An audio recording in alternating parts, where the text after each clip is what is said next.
Hello, everyone. Thank you for joining us at World of Pets podcast. We love having you here on a weekly basis. And we want our pets to live as long as possible, but we want that to be a good quality life.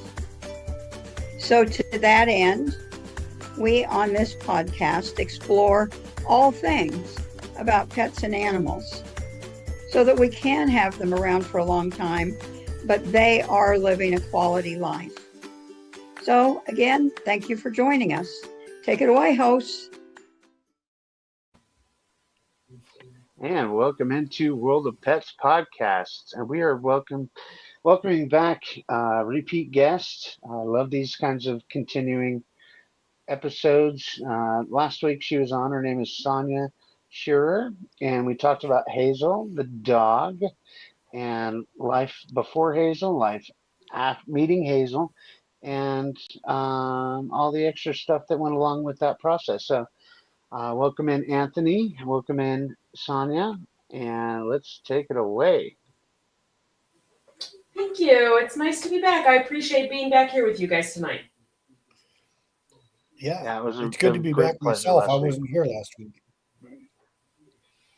Yeah, I didn't get to be here last week, so it's good to be back myself. We're glad to have you back. Sonya, if you want to give a quick recap of what you guys talked about last week, and then we can get into some of the discussions for this week. Absolutely. Thank you so much. So what we talked about last night was a little bit of our journey with our first service dog, Hazel the Wonder dog. And some of the things that we talked about was what we call the quiet connection. And the quiet connection is literally that connection between service dog and their human. And there's a lot that goes into it. And I think a lot of people just assume that happens.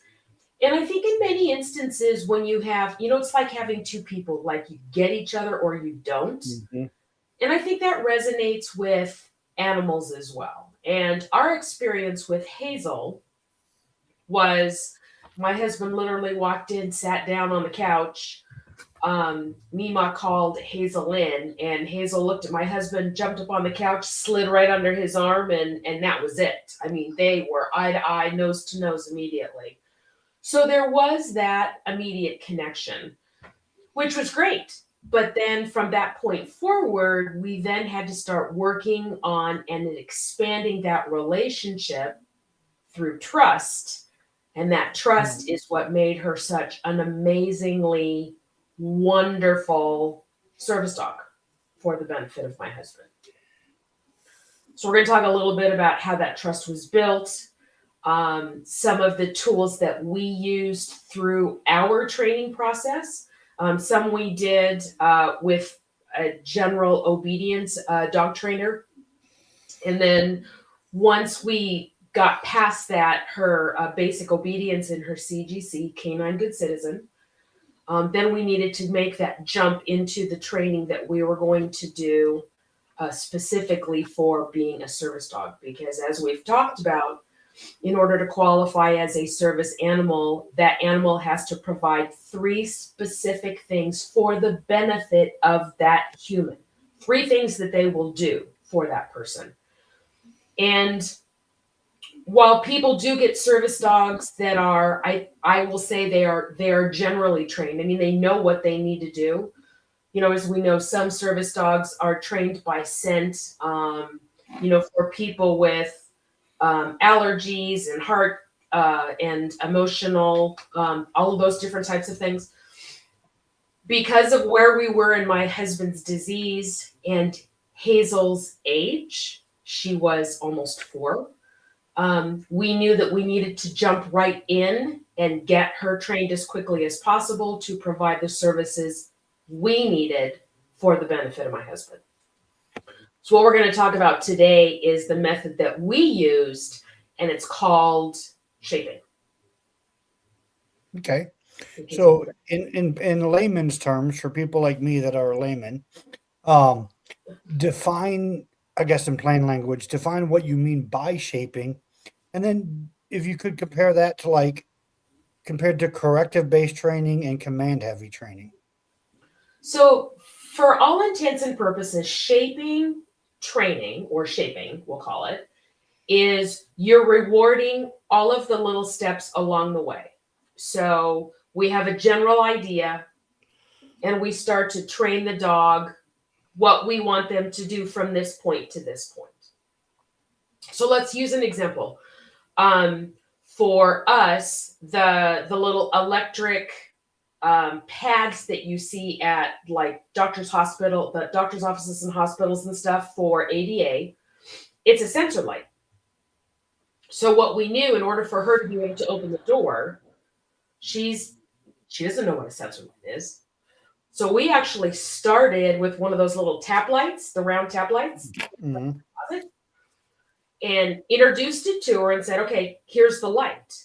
And she was naturally curious. So for shaping, we're going to start introducing her to the light, clicking it, seeing the light flashing, hearing the noise, dropping it on the floor so she wasn't bothered by it. She's like, oh, okay, whatever. It's just a thing.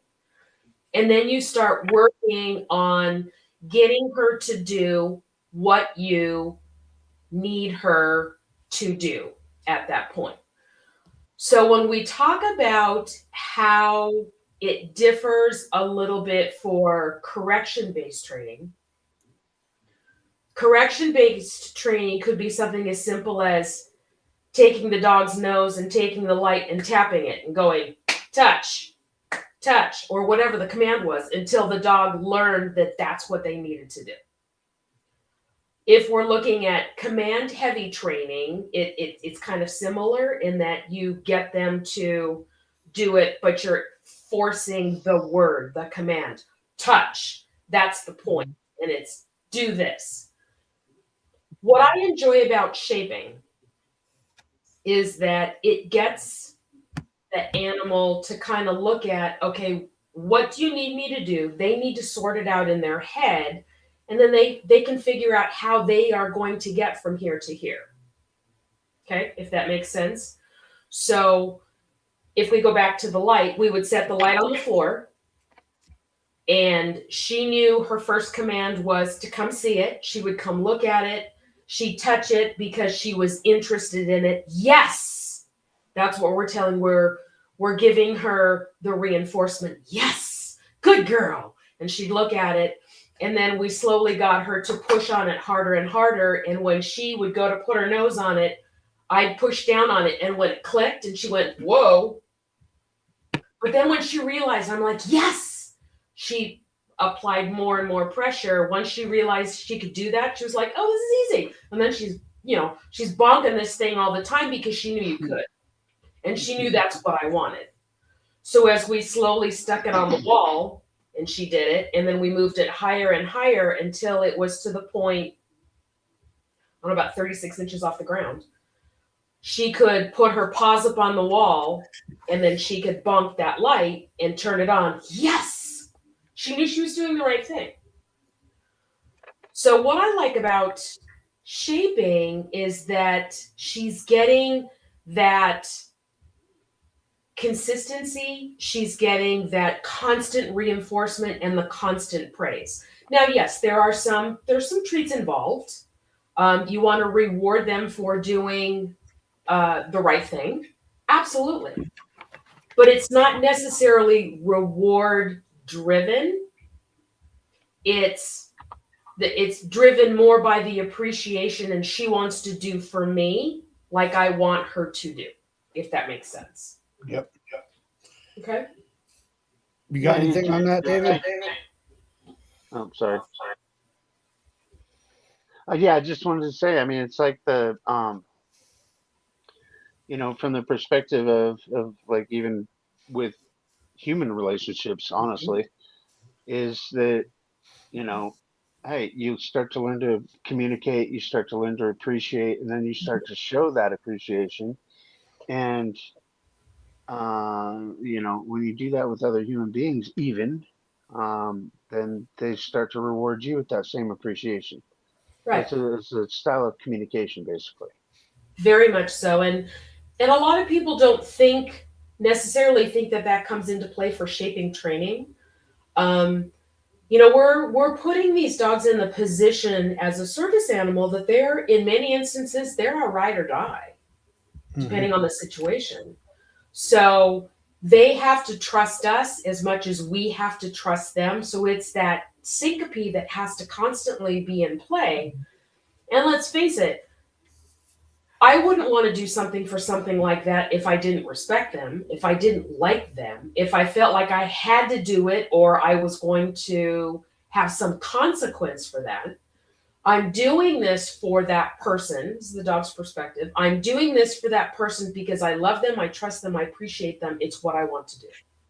Right. Yeah. And that's the challenge that people don't always think about when it comes to equating animals and humans. It really isn't much different.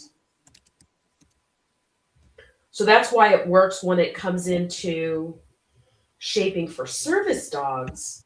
And one of the things, too, that comes into play is now that we've got these service dogs in this position, there has to be not only that amazing connection, but there has to be confidence, because at some point, there's the potential for you and your dog to be in a situation where the human may be in a potential medical challenge and the dog needs to know what to do.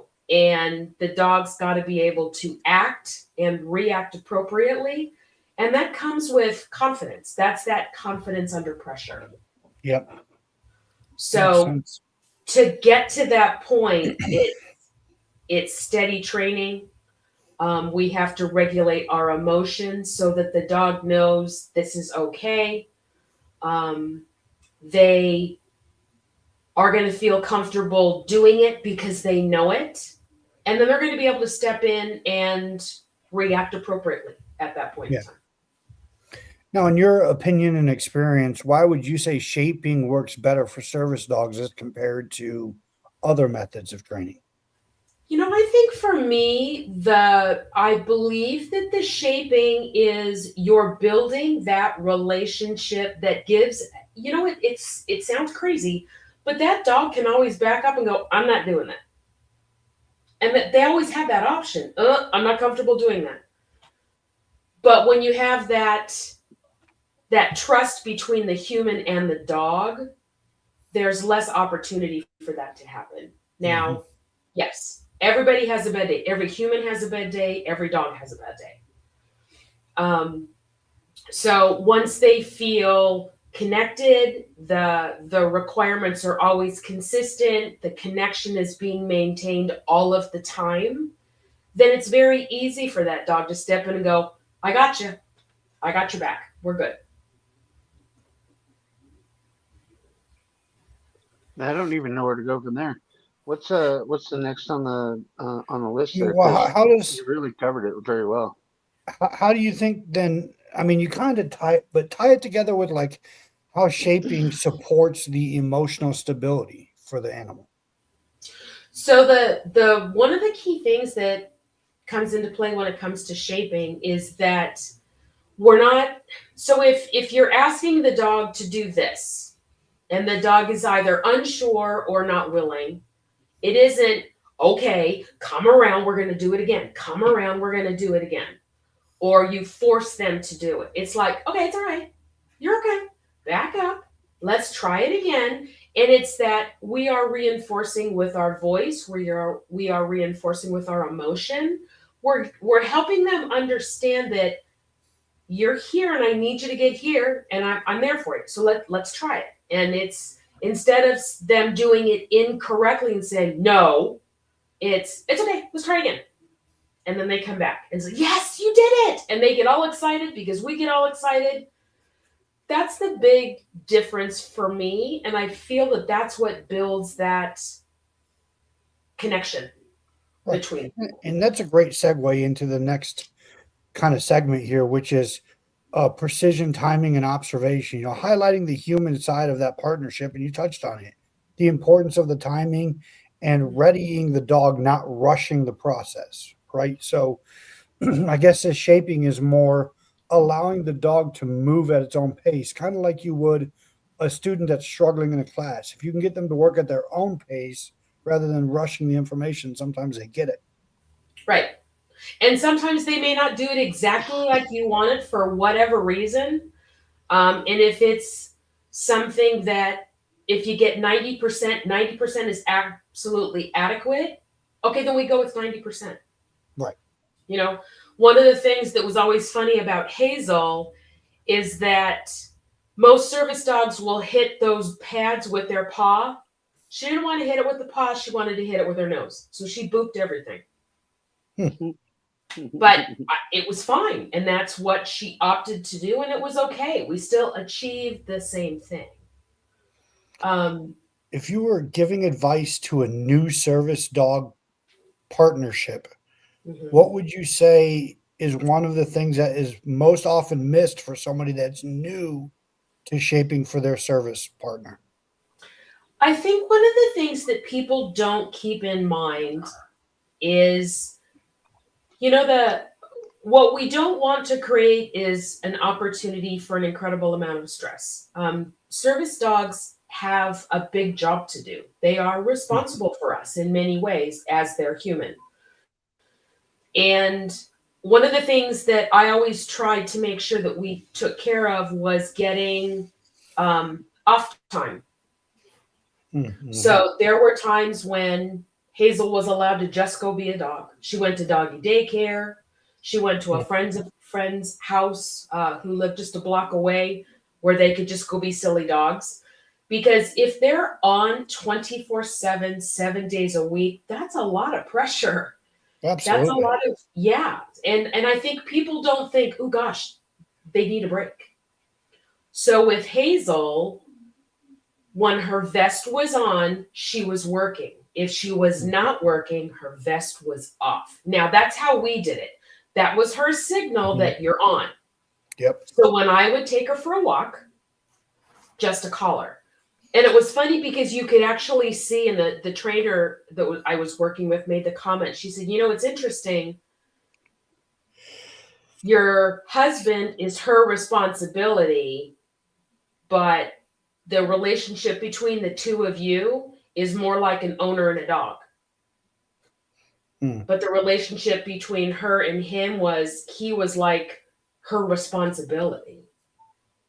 And she said, and you can see it. You could just see it in her demeanor, like you put her vest on. And she's like, okay, let's go. And you could clearly see the difference. Oh, absolutely. Well, it's funny that you should mention that, they interact differently with different people. Because like I think I brought it up last conversation, but it's directly relative to what we're doing. My mom's neighbor has a small dog. And she spazzes out every time I go over there. Blah, blah, blah, blah, blah, blah. She wants to lick and kiss and hug and scratch and everything else. And around her owner. Well, David, that's a normal reaction to you. Animals or humans, people just respond that way to you. But her owner's like, she doesn't do that with me. I'm like, that's because I put off that energy, and that's what I require of her is that love. And what you require of her is a calm dog. And so I just think that's totally relevant to that comparison right there. That's all. Absolutely. It's a completely different relationship. Completely different relationship. Absolutely. So, and so we have to remember that, when we're giving them their off time and, like some people would ask us, oh, you don't have Hazel with you today. We'd be out about doing things or going places because people knew who we were. It's like, no, she's having an off day today. She's having a play date. So she could go off and do that. Raising a stressed dog is bad enough, but raising a stressed service dog has its own different set of issues. So we have to remember that they need the off time. We need the off time where they're not working. We're not working all the time. And there are times when it's just, we're just chill. The three of us would just sit around, watch TV, sit out in the backyard, watch the deer, do whatever. Those are the quiet times that you need to have, which gives her the ability to recharge. It gives us the ability to re-up. to relax, and the relationship is so much more copacetic at that point. Yeah, which kind of comes to the trust as Mhm. the foundation, right? I mean, and it really ties back into your relationship as compared to how the dog is trained, right? So we're talking about the type of training that you like to use most and the method that you use there. But that really does build a trust through consistency. Mhm. And you've talked about, and David also touched on the difference between the vest on, vest off. And you see that a lot with dogs that work in law enforcement or military environments as well. I have a friend that has a police dog. He talks about it's a completely different animal around his kids and family. I mean, dog plays with them. You just think it's a normal family dog. He Yeah. says, "Let's go to work." Bam, Yeah. that dog's right there. And so it goes back to that trust as the foundation that the dog has to trust you no matter what its job is. If its job is just to be your pet, it still has to trust you to a certain degree. If its Mhm. job is to be your support system, whether through service or emotion, it still has to come back to trust. So how have you found that to work in your relationship as compared to your husband's relationship with the dog? I could take her. So when we would do training, the yellow ribbon on a service dog's vest or collar signifies service dog in training. So we'd put the yellow ribbon on. And there were many places that I had to take her with her vest on because she needed to know that we were working. But I needed other people to also recognize that we were working, and I needed to be able to maneuver through all sorts of different things. And I know one day I took her into Target, and I wanted to be able to push carts up and down, and she Mhm. could maneuver with me and did really, really well. And, people are for the most part, people are understanding and they get out of the way, which is great. And then, you can go to Home Depot with a dog and they don't question it. So for me to go to Home Depot or Lowe's with her, she still acts the way she should act because she is a well-trained dog, but she's not necessarily being a service dog. But if I fell and I told her brace, she would come onto my right side and she would stand there for me to try to get up with her at that point in time. She still knows the commands. And she will do them for me like she would do them for my husband, because it's the respect and the training and the relationship that we have. My grandson could probably tell her brace and she'd walk over and go, "Oh," and she'd stand on his right hand side and he could stand up and do whatever. It kind of reminds me of a soldier, right? It becomes second nature.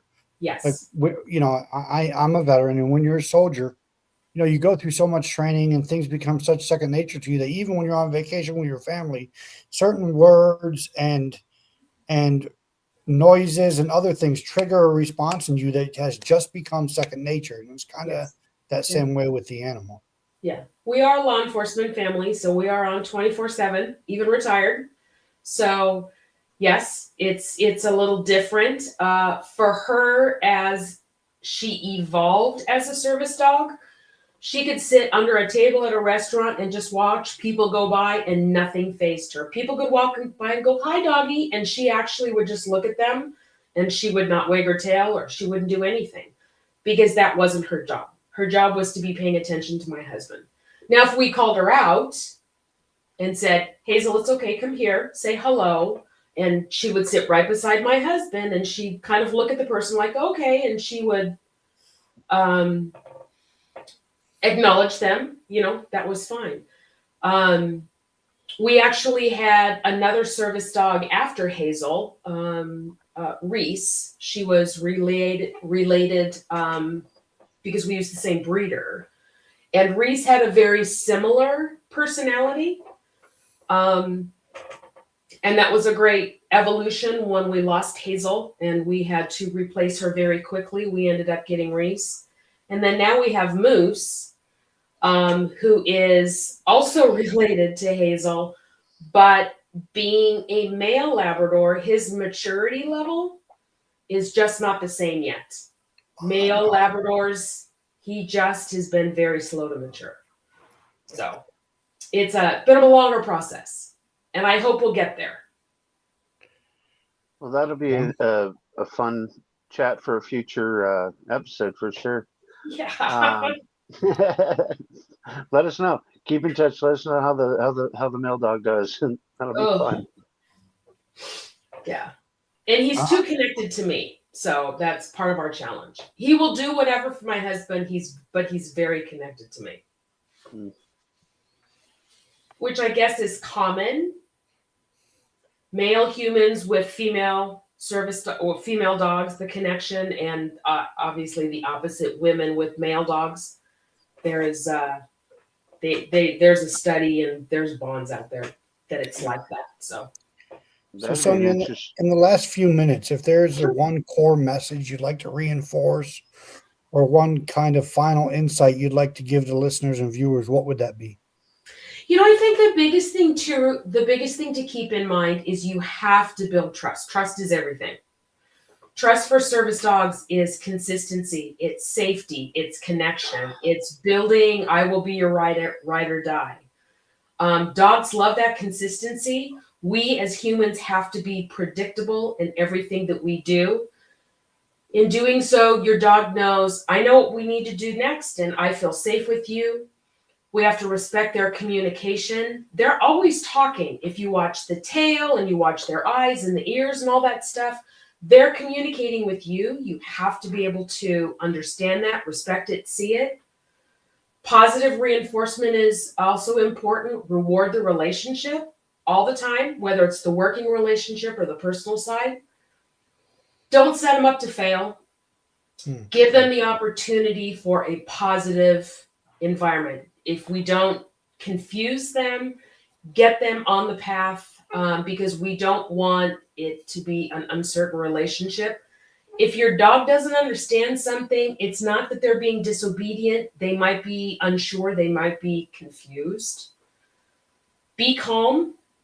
Be calm. When they're not calm, they're going to come to you for that emotion. So if you're losing your mind, it's going to be harder for them. Part of shaping too is give them choice.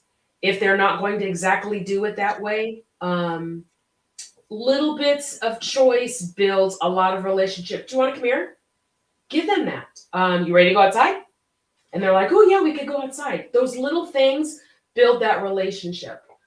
I love the micro moments. The micro moments build bonding every day. So feed by hand, grooming, slow walks, just sitting together, sitting on the floor, giving up a big hug, just giving up praise like, oh my gosh, you're such a good boy, or you're such a good girl. They don't need like the whole big band, but they need those gentle daily reassurances because, they're looking to us for all that emotion. Protect them.